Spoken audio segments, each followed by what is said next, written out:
19. Bayi yang diharapkan. Penyesalan selalu datang terlambat. Itu yang Leo rasakan saat ini.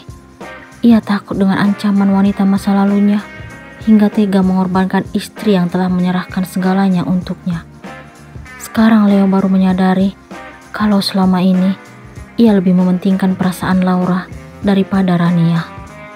Leo telah dibutakan oleh rasa iba terhadap mantan kekasih.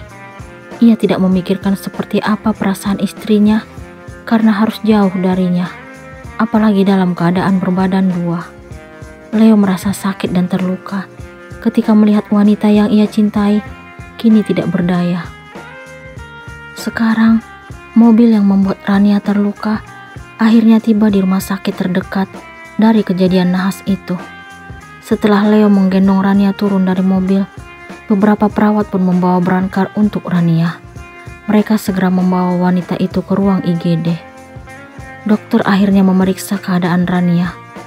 Petugas medis itu menggeleng. Leo terkejut melihat reaksi dokter tersebut.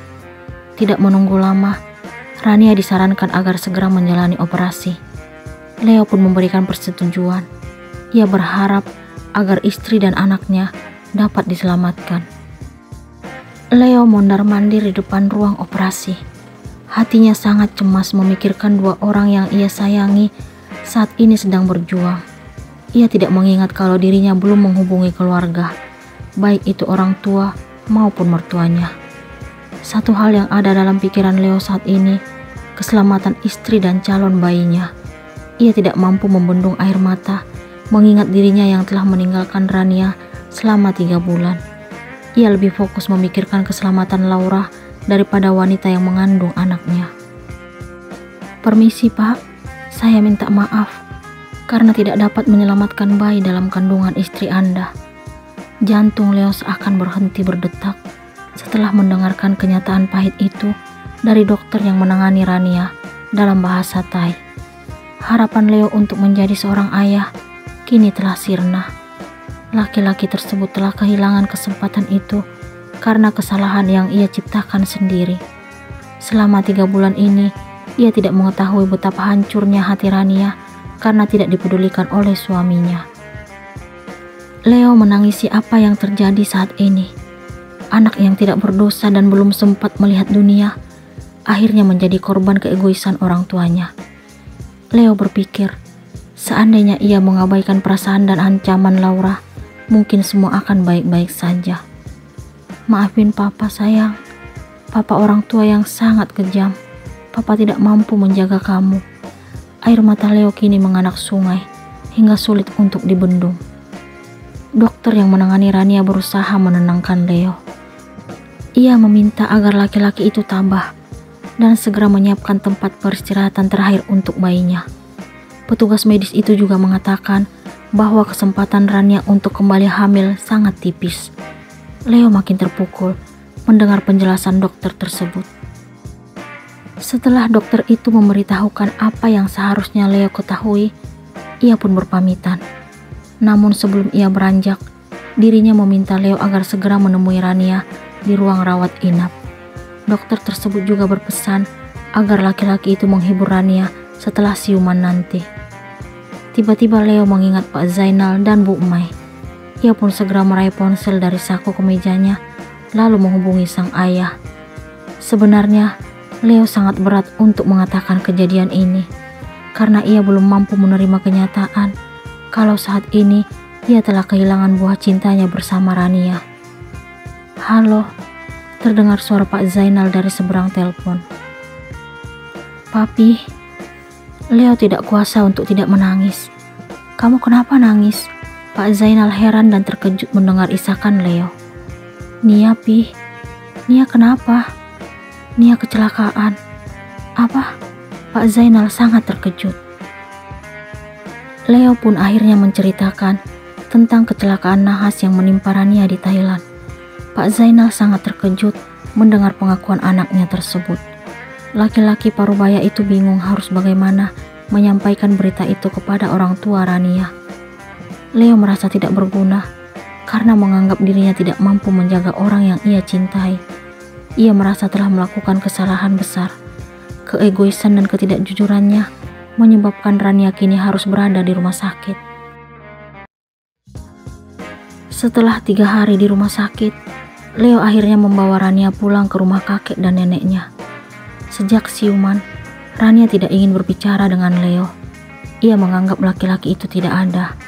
Ia sangat terpukul karena kehilangan calon buah hati tercinta yang belum sempat melihat dunia. Walaupun Rania tidak memberikan respon saat Leo berbicara kepadanya, tetapi laki-laki itu tidak menyerah. Ia berusaha untuk meminta maaf, bahkan bersimpuh di kaki Rania. Namun, usaha itu tetap sia-sia. Sang istri tetap diam. "Sayang, kamu boleh hukum aku, asalkan kamu bicara padaku." Leo duduk di samping Rania. Saat ini, mereka duduk di kamar Leo. "Aku sadar kalau aku suami tidak bertanggung jawab hingga mencelakai istriku sendiri. Aku sangat berdosa terhadap kamu dan anak kita." Air mata Rania pun jatuh membasahi pipi setelah mendengar penuturan Leo.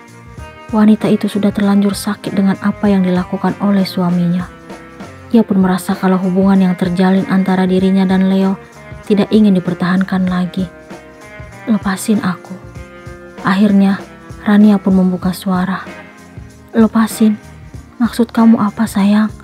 Leo tidak mengerti dengan ucapan Rania. "Ceraikan aku." "Ini gak benar, sayang." Leo meraih tangan Rania, tetapi langsung ditepiskan. "Tidak ada lagi yang dapat dipertahankan dalam hubungan menyakitkan ini. Setelah kamu pisah denganku, kamu bebas melakukan apapun dengan wanita lain. Aku tetap gak setuju dan gak mau. Jika kamu gak mau, aku akan menggugatmu. Aku sudah yakin untuk tetap berpisah denganmu. Kamu bukan jodohku, karena kamu lebih memilih bersama wanita lain." Rania makin yakin kalau Leo tidak pantas untuk dipertahankan. "Jangan ngomong seperti ini, sayang. Kamu akan tetap menjadi istriku selamanya. Tunggu aja gugatan cerai dariku setelah kita tiba di Tanjung Pinang." Rania memberikan jawaban dengan yakin. Leo pun langsung berlutut dan memohon kepada Rania. Laki-laki itu merasa sesak mendengar kalimat yang terlontar dari bibir sang istri. Ia tidak pernah menduga kalau Rania memberikan suatu permintaan yang sangat menyakitkan. Rania menunjukkan wajah datar di depan Leo. Ia tidak terpengaruh sedikit pun dengan permohonan yang terucap dari mulut sang suami. Saat ini, ia hanya memikirkan agar segera terbebas dari laki-laki itu. Ia ingin fokus melanjutkan hidup tanpa status sebagai istri Leo. Sementara di tempat lain, Laura sangat bahagia setelah mendengar Leo kehilangan anaknya. Wanita itu merasa bahwa kenyataan ini akan ia jadikan sebagai kesempatan agar kembali merebut Leo. Apalagi ia tahu kalau harapan untuk Rania kembali hamil sangat tipis. Laura dan sang ibu merayakan kemenangan mereka karena telah berhasil menipu bahkan menjebak Leo. Rencana yang telah tersusun selama ini berjalan dengan lancar. Laura pun merasa tidak ingin melanjutkan sandiwaranya lagi sekarang. Keberhasilan yang mereka raih saat ini tidak luput dari adanya campur tangan Siwat. Laki-laki itu sengaja Laura jadikan sebagai jembatan untuk mendapatkan kembali perhatian Leo. Walaupun akhirnya dikeluarkan dari perusahaan keluarga Leo dan kini bekerja di perusahaan Laura. Kini Laura mengaku sangat bosan dengan kepura-puraan. Wanita itu ingin menawarkan diri kepada Leo kalau ia sanggup memberikan anak untuk laki-laki tersebut. Laura kini membayangkan kalau ia akan kembali bersatu dengan sang pujaan hati. Leo tidak tahu kalau Laura sengaja ingin menghancurkan pernikahannya dengan Rania. Sang mantan kekasih dengan tega berpura-pura sakit keras agar berhasil merebut perhatiannya. Laura melakukan itu karena ia tidak terima kalau lelaki pujaan hatinya menikahi wanita lain. Apakah Leo akan mengetahui kejahatan Laura?